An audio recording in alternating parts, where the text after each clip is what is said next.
একদিন হযরত মুহাম্মদ সাল্লাল্লাহু আলাইহি ওয়াসাল্লাম ফাতেমা রাদিয়াল্লাহু তাআলা আনহাকে ডেকে বললেন, হে ফাতেমা, এই মদিনায় এমন একজন কাঠুরিয়ার স্ত্রী থাকে, সে এমন একটি আমল করে যে আমলের কারণে সে তোমার আগে জান্নাতে প্রবেশ করবে।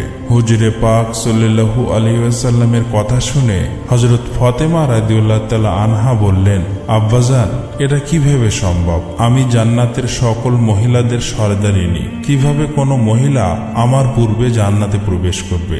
জান্নাতে পূর্বে প্রবেশ করার আকাঙ্ক্ষা সকলেরই রয়েছে। আব্বাজান, দয়া করে আপনি আমাকে সেই কাঠুরিয়ার স্ত্রীর ঠিকানা বলুন, আমি যাতে দেখে আসতে পারি সে কি এমন আমল করে যে আমলের কারণে সে আমার পূর্বে জান্নাতে প্রবেশ করবে। মুহাম্মদ সাল্লাল্লাহু আলাইহি ওয়াসাল্লাম তখন তাকে বললেন, ফাতেমা, আজকে তুমি বাড়ি ফিরে যাও, কিছুদিন পরে আমি তোমাকে ডেকে নেব এবং আমি তোমাকে সেই কাঠুরিয়ার স্ত্রীর ঠিকানা বলে দেব। হুজুরে পাক সাল্লাল্লাহু আলাইহি ওয়াসাল্লামের এই কথা শোনার পরে হযরত ফাতেমা রাদিয়াল্লাহু তাআলা আনহা বাড়ি ফিরে আসলেন। এইভাবে বেশ কিছুদিন অতিবাহিত হয়ে গেল। এর মধ্যে হযরত ফাতেমা রাদিয়াল্লাহু তাআলা আনহা অসুস্থ হয়ে পড়লেন। একে তো তিনি অসুস্থ, অন্যদিকে একাধারে 3 দিন তার বাড়িতে কোনো খাবার ছিল না। খাবার না খেয়ে এবং অসুস্থতার কারণে হযরত ফাতেমা রাদিয়াল্লাহু তাআলা আনহা খুবই দুর্বল হয়ে পড়লেন। শেরে খোদা হযরত আলীর কাছে তখন কোনো অর্থ ছিল না যেটা দিয়ে হযরত আলী কোনো খাবার কিনে আনতে পারত। 3 দিন অতিবাহিত হবার পরে হযরত ফাতেমা রাদিয়াল্লাহু তাআলা আনহা হযরত আলী রাদিয়াল্লাহু তাআলা আনহুর হাতে একটি কাপড় দিয়ে বললেন, হে আমার প্রিয় স্বামী, আপনার হয়তো মনে আছে আব্বাজান মুহাম্মদ সাল্লাল্লাহু আলাইহি ওয়াসাল্লাম আমাদের বিয়ের সময় এই কাপড়টি আমাকে হাদিয়া স্বরূপ দিয়েছিলেন। এটি অত্যন্ত বরকতময় একটি কাপড়। আমার মন চাচ্ছে না যে এই কাপড়টি আমি বিক্রি করে দেই, কিন্তু তারপরেও যেহেতু আমাদের ঘরে 3 দিন যাবৎ কোনো খাবার নেই, তাই আপনাকে এই বরকতময় কাপড়টি আমি দিচ্ছি। আপনি এটিকে বাজারে বিক্রি করে এর মূল্য দিয়ে আপনি কিছু খাবার কিনে আনুন। হযরত আলী রাদিয়াল্লাহু তাআলা আনহু হযরত ফাতেমা রাদিয়াল্লাহু তাআলা আনহার কাছ থেকে সেই কাপড়টি নিয়ে বিক্রি করার উদ্দেশ্যে বাজারের দিকে রওনা হলো। তিনি কাপড়টি নিয়ে বাজারে পৌঁছালেন এবং সেটি বিক্রি করার জন্য অনেক ক্রেতাকে দেখালেন, কিন্তু কাপড়টি অত্যন্ত পুরনো হওয়ায় সেটি কেনার জন্য কেউ আগ্রহ হচ্ছিল না। এই কারণে হযরত আলী রাদিয়াল্লাহু তাআলা আনহু অত্যন্ত নিরাশ হয়ে পড়লেন। তখন তিনি আল্লাহ রাব্বুল আলামিনের দরবারে ফরিয়াদ করলেন, হে রাব্বুল আলামিন, এই কাপড়টি অত্যন্ত পুরাতন, তাই এটিকে কেনার জন্য কোনো ক্রেতা আগ্রহ দেখাচ্ছে না। আজ 3 দিন যাবৎ নবীজি সাল্লাল্লাহু আলাইহি ওয়াসাল্লামের কলিজার টুকরো হযরত ফাতেমা রাদিয়াল্লাহু তাআলা আনহা ও হাসান হোসাইন না খেয়ে আছে। রব্বুল আলামিন, আজকে যদি আমি এই কাপড়টি বাজারে বিক্রি করে এর মূল্য দিয়ে খাবার কিনে বাড়িতে যদি না যেতে পারি, তাহলে আজকেও তাদেরকে না খেয়ে থাকতে হবে। আপনি এই কাপড়টি কেনার জন্য একজন ক্রেতার ব্যবস্থা করে দিন। শেরে খোদা হযরত আলী রাদিয়াল্লাহু তাআলা আনহুর এই দুয়ার পরে একজন ক্রেতা আগমন করল এবং সে তাকে প্রশ্ন করল, আলী, তুমি কি এই কাপড়টি বিক্রি করতে চাও? আলী রাদিয়াল্লাহু তাআলা আনহু বললেন, জনাব, আমি তো এই কাপড়টি বিক্রি করার জন্যই বাজারে নিয়ে এসেছি। তখন সে বলল, কি পরিমাণ অর্থ দিলে তুমি এই কাপড়টি বিক্রি করবে? শেরে খোদা হযরত আলী রাদিয়াল্লাহু তাআলা আনহু জানতেন এই কাপড়টি অত্যন্ত পুরাতন, এর মূল্য সর্বোচ্চ 1 দিরহাম কিংবা 2 দিরহাম হতে পারে। তাই তিনি কোনো দাম না চেয়ে বললেন, জনাব, আপনার যা মর্জি তাই প্রদান করুন, আমি নিজ থেকে এই কাপড়টির কোনো দাম চাচ্ছি না। তখন সেই ক্রেতা বলল, আমি 6 দিরহাম দিয়ে এই কাপড়টি ক্রয় করতে চাই, তুমি কি বিক্রি করতে রাজি আছো? হযরত আলী রাদিয়াল্লাহু তাআলা আনহা খুশির সাথে রাজি হয়ে গেলেন এবং বললেন, জনাব, আপনি আমাকে 6 দিরহাম দিয়ে এই কাপড়টি ক্রয় করতে পারেন।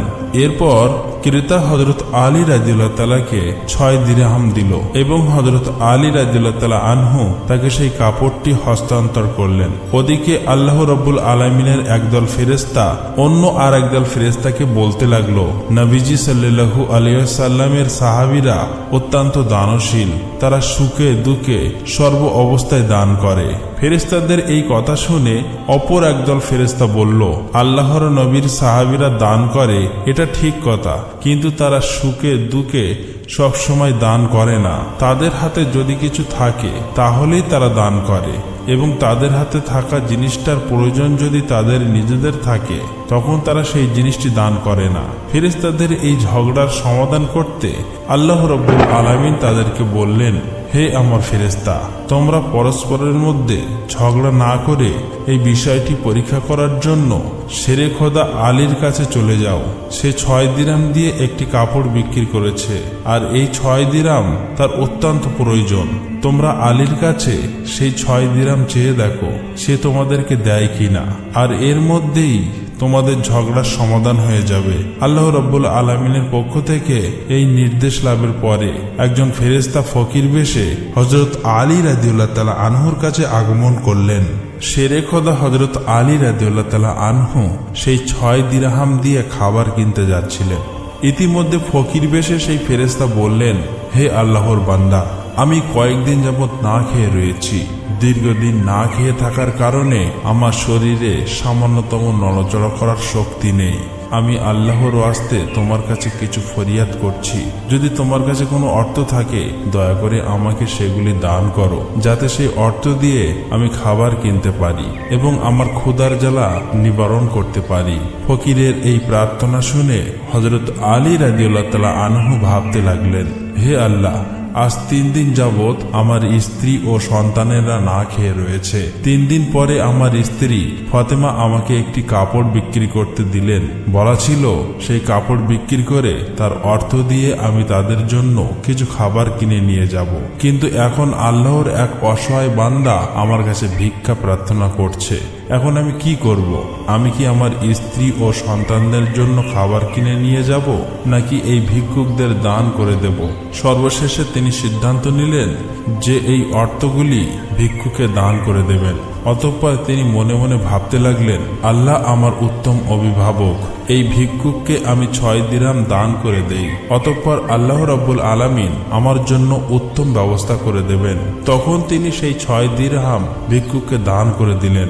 এরপর অত্যন্ত চিন্তিত এবং পেরেশান মনে হযরত আলী সামনের দিকে চলতে লাগলেন। ইতিমধ্যে দেখা গেল এক ব্যক্তি হযরত আলী রাদিয়াল্লাহু তাআলা আনহুর কাছে একটি লাল ঘোড়া নিয়ে আসলো এবং সে তাকে বলল, হে শেরে খোদা আলী, আপনি কি আমার কাছ থেকে এই লাল ঘোড়াটি কিনতে চাচ্ছেন? তখন হযরত আলী রাদিয়াল্লাহু তাআলা আনহু বললেন, ভাই, আমি কিভাবে এই ঘোড়াটি আপনার কাছ থেকে কিনব?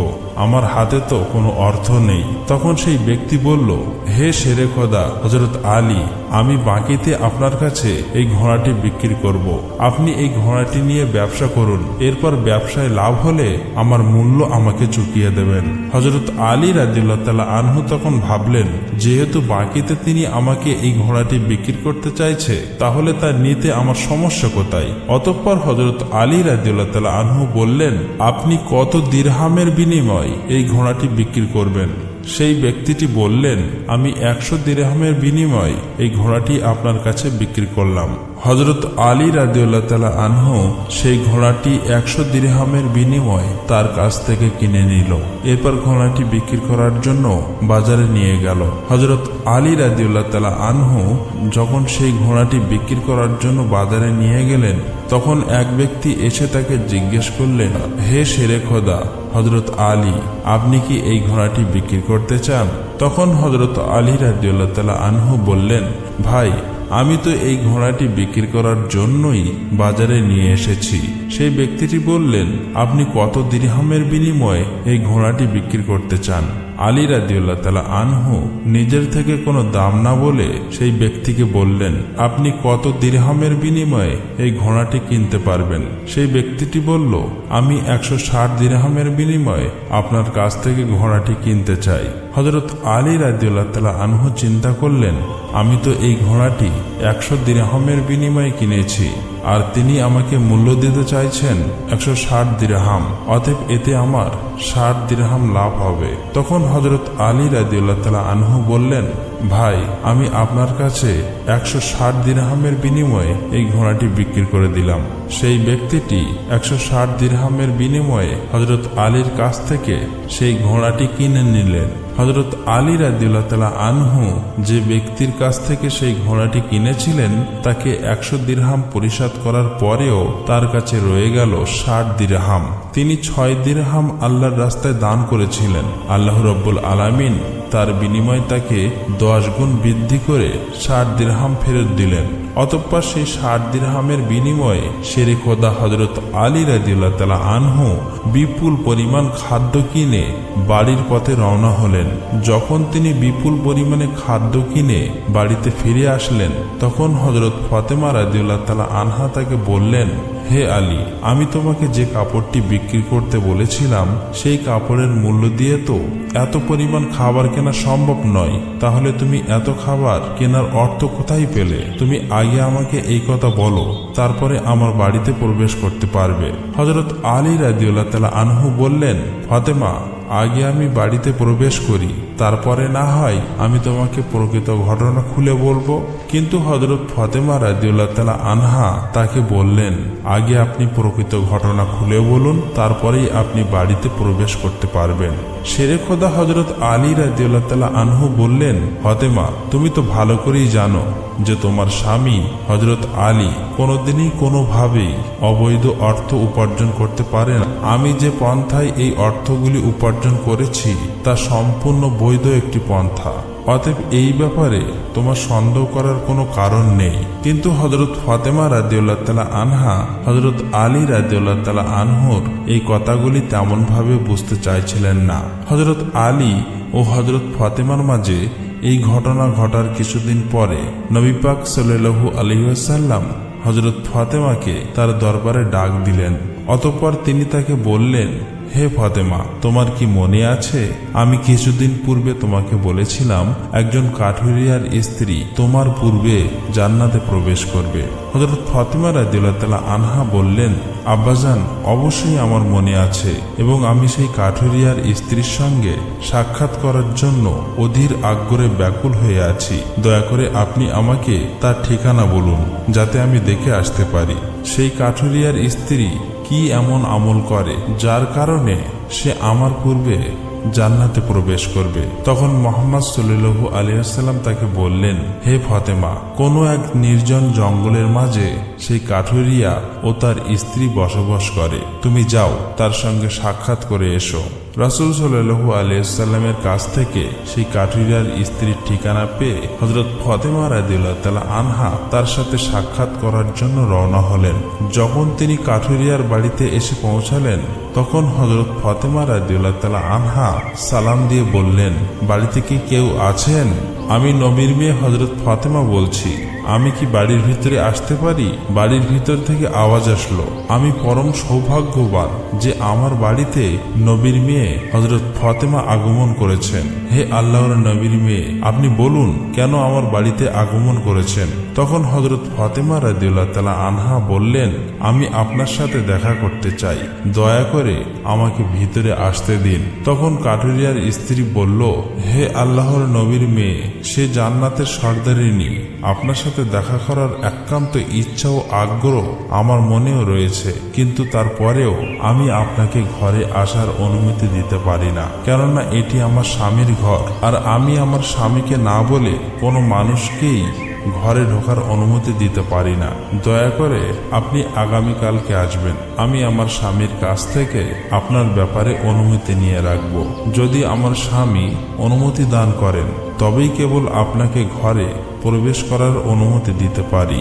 কাঠুরিয়ার স্ত্রীর কাছ থেকে এই কথা শোনার পরে হযরত ফাতেমা রাদিয়াল্লাহু তাআলা আনহা বাড়িতে ফিরে গেলেন। দ্বিতীয় দিন যখন তিনি কাঠুরিয়ার স্ত্রীর সঙ্গে দেখা করার জন্য বাড়ি থেকে বের হবেন, তখন হাসান রাদিয়াল্লাহু তাআলা আনহু তাকে জড়িয়ে ধরে বললেন, আম্মাজান, আপনি কালকে কোথায় গিয়েছিলেন? আপনাকে আমি খুঁজে পাচ্ছিলাম না।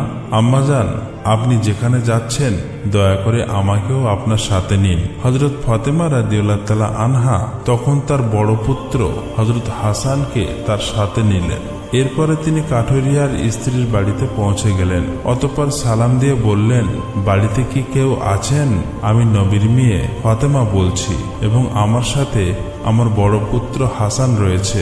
আমি কি বাড়ির ভিতরে আসতে পারি? ভিতর থেকে আওয়াজ দিয়ে কাঠুরিয়ার স্ত্রী বলল, হে নবীর মেয়ে ফাতেমা, আপনার সাথে দেখা করার আগ্রহ আমার মনেও রয়েছে। গতকালকে আমার স্বামীর কাছ থেকে আপনার ব্যাপারে অনুমতি নিয়েছিলাম, কিন্তু আপনার সাথে আপনার যে বড় পুত্র হাসানকে নিয়ে এসেছেন তার ব্যাপারে আমার স্বামীর কাছ থেকে অনুমতি গ্রহণ করিনি। এই কারণে আমি আপনাকে ঘরে প্রবেশ করার অনুমতি দিতে পারি, কিন্তু আপনার পুত্র হাসানকে অনুমতি দিতে পারি না। দয়া করে আপনি আগামীকাল আসবেন।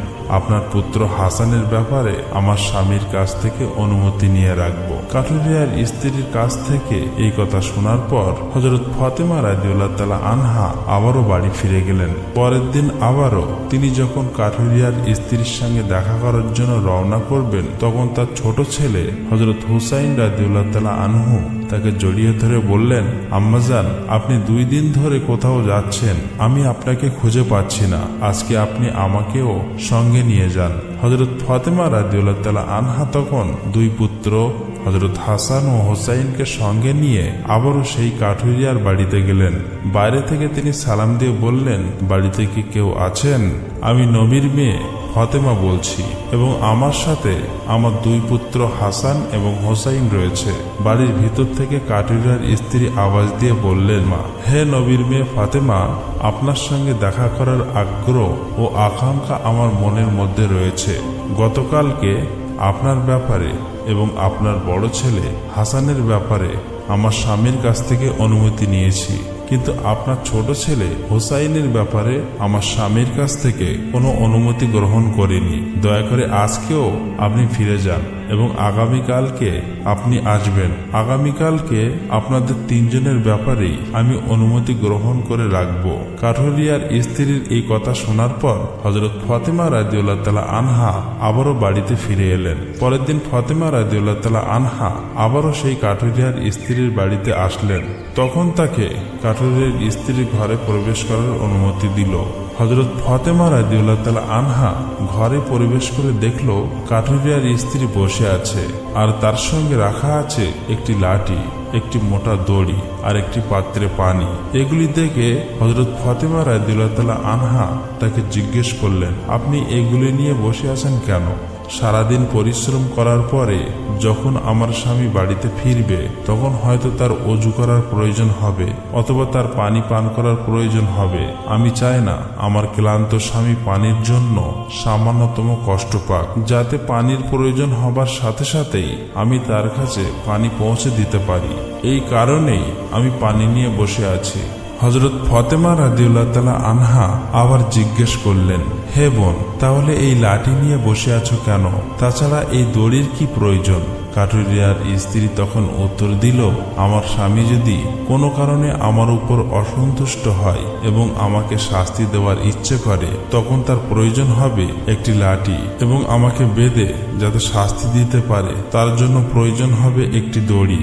আমি চাই না এই জিনিসগুলি খোঁজাখুঁজি করতে গিয়ে আমার স্বামী কোনো রকম কষ্ট হোক, সেই জন্য আমার সামনে এই জিনিসগুলি নিয়ে বসে আছি। যখনই আমার স্বামী আমাকে কোনো কারণে শাস্তি দিতে চাইবে তখনই তার সামনে লাঠি এবং দড়ি আছে, যাতে তিনি আমাকে দড়ি দিয়ে বেঁধে লাঠি দিয়ে শাস্তি দিতে পারেন। হযরত ফাতেমা রাদিয়াল্লাহু তাআলা আনহা কাঠুরিয়ার স্ত্রীর স্বামী ভক্তি দেখে বিস্ময়ে হতবাক হয়ে গেলেন। অতঃপর তিনি তাকে আর কিছু না বলে নবী করিম সাল্লাল্লাহু আলাইহি ওয়াসাল্লামের দরবারে ফিরে আসলেন। রাসূল সাল্লাল্লাহু আলাইহি ওয়াসাল্লাম ফাতেমাকে বললেন, ফাতেমা, তুমি কি সেই কাঠুরিয়ার স্ত্রীর সাথে দেখা